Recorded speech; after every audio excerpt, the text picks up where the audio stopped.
जय माता दी दोस्तों, कैसे हैं आप सभी। आशा करता हूं दोस्तों आप सभी अच्छे होंगे, स्वस्थ होंगे। दोस्तों आज मैं आपको ये बताऊंगा कि अगर आपके घर में चिता की जैसी बदबू आती है, गंदी बदबू आती है आपके घर में, जैसे कि टायर जल रहा हो, इस तरह की बदबू आपके घर में आती है, तो किस वजह से ऐसा होता है। कौन सी शक्ति ऐसी नेगेटिव शक्ति होती है जिसकी वजह से आपके घर में इस तरह की स्मेल आती है, इस तरह की बदबू आती है। देखिए दोस्तों, इस तंत्र के क्षेत्र में बहुत सारी शक्तियाँ और सिद्धियाँ ऐसी हैं जो कि गंदी चीज़ों का भोग लेकर के चलती हैं। जैसे कि कुछ शक्तियाँ ऐसी हैं जो सूअर का भोग लेकर के चलती हैं, सूअर के खून का भोग लेकर के चलती हैं, सूअर की कलेजी लेकर के चलती हैं। इसके अलावा मुर्गे की कलेजी लेकर के चलती हैं और बकरे की कलेजी लेकर के चलती हैं। और इसके अलावा कुछ शक्तियों को तो और भी अलग अलग जीवों की बलि दी जाती है। कुछ शक्तियाँ ऐसी हैं कि जिनको जो शमशान के जो जीव होते हैं, जो सड़े गले जीव होते हैं, उनका भोग भी दिया जाता है। कुछ शक्तियों को हवन के माध्यम से या फिर अग्यारी के माध्यम से, और उस भोग को दे करके उन शक्तियों को, उन गंदी शक्तियों को जागृत किया जाता है शमशान के अंदर। और जागृत करने के बाद में फिर आपके घर में भेजा जाता है, आपके घर में छोड़ा जाता है। लेकिन कोई भी शक्ति यूं ही आपके घर में नहीं आ जाती है।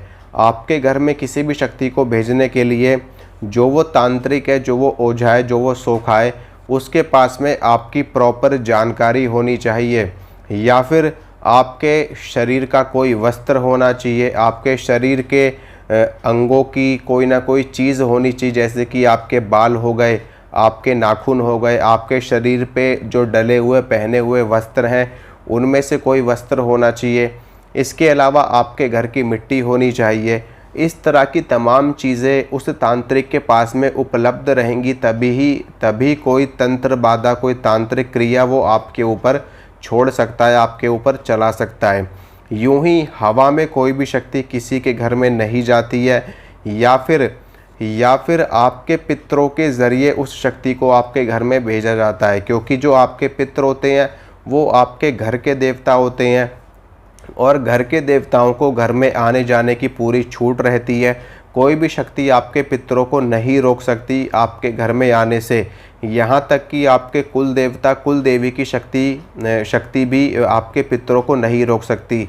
तो आपके पितरों को आगे करके या फिर इन शक्तियों को आपके पितरों का स्वरूप दे करके आपके घर में भेजा जा सकता है, तब ये शक्ति आपके घर में प्रवेश कर सकती है।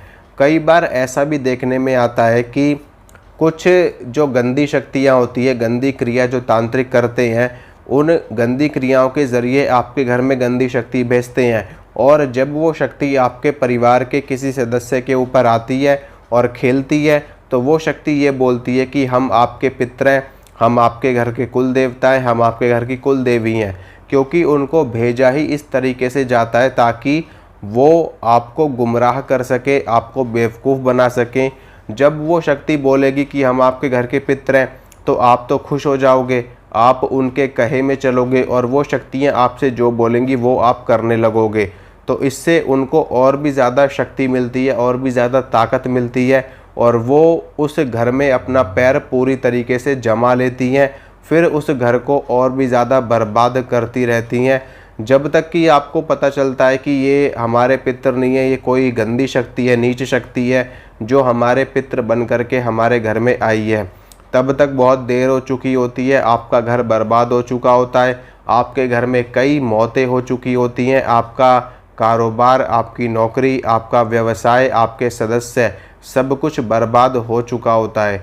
तो यूं ही अगर आपके घर में भी, आपके परिवार में भी किसी के ऊपर भी कोई शक्ति आती है, तो और वो शक्ति जो बोलती है, तो यूं ही आपको नहीं समझ लेना है। मान लीजिए कोई शक्ति आपके ऊपर आ रही है, कोई चुड़ैल आ रही है, कोई डाकिनी शाकिनी आ रही है, और वो आपसे कहने लगे कि मैं तो माता हूँ, मैं तो माता काली हूँ, मैं तो माँ दुर्गा हूँ, मैं तो हनुमान जी हूँ, मैं तो आपके घर के पितर हूँ। तो इस तरीके से वो शक्ति बोले तो आपको यूं ही नहीं मान लेना है, ठीक है। आपको अच्छे से उस शक्ति को परखना है, जांचना है। नहीं तो आप किसी श्रेष्ठ भगत के पास जा सकते हैं, किसी अच्छे ओझा सोखा के पास जा सकते हैं। उनकी जांच आपको करवानी है, उसके बाद ही आपको उस शक्ति की बातों को मानना है। मान लीजिए किसी ने कोई तंत्र के ज़रिए आपके घर में कोई प्रेत छोड़ दिया, कोई मसान छोड़ दिया। अब वो मसान आपके घर में खेलने लगा। अब वो मसान खेलते खेलते आपको बोल रहा है कि मैं तो आपके घर का पितर हूँ, मैं तो हनुमान जी का दूत हूँ, हनुमान जी का गण हूँ, मैं तो भगवान शिव का गण हूँ। आप सोचोगे कि भगवान शिव के गण हमारे घर में आ गए, जबकि वो तो किसी तांत्रिक के द्वारा भेजा हुआ मसान है और आपके घर का नाश करने आया है। इसी वजह से बहुत सारे घर ऐसे हैं जिन घरों में देवी देवता शरीर पर आते हैं, लेकिन उसके बावजूद भी वो घर पूरी तरीके से बर्बाद हो चुके हैं, बर्बाद हो जाते हैं। अगर पूरी तरीके से नहीं हुए हैं तो आधे से ज़्यादा तो हो जाते हैं। वो यही कारण होता है, क्योंकि उनको पता ही नहीं होता कि वास्तव में शक्ति होती क्या है। आ रही होती है शरीर के ऊपर चुड़ैल, आ रही होती है शरीर के ऊपर प्रेत, आ रहे होते हैं शरीर के ऊपर जिन्न, और उनको लग रहा होता है कि पीर खेल रहे हैं। उनको लग रहा होता है, जब जिन्न खेलते हैं तो जिन्न हमेशा पीरों का नाम लेते हैं कि हम तो पीर हैं, हम तो फलाने पीर हैं, हम तो फलाने देवता हैं, ये है वो है। और कोई चुड़ैलें आती हैं, डाकिनी शाकिनी आती हैं, वो सब आती हैं तो वो सब अपने आप को माता बताती हैं। और जो प्रेत आते हैं, भूत आते हैं, वो अपने आप को पितर बताते हैं, अपने आप को हनुमान जी बताते हैं, अपने आप को शिव जी के दूत बताते हैं।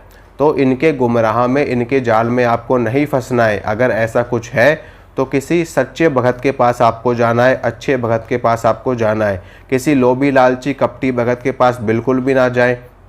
और जो लोग आपसे पैसों की मांग करते हैं उनके पास तो कतई ना जाए, क्योंकि पैसे लेने वाला भगत, अगर कोई भगत आपसे मुंह खोल के पैसा मांग रहा है कि इतना पैसा चाहिए, तो उस भगत के पास कोई पावर है ही नहीं।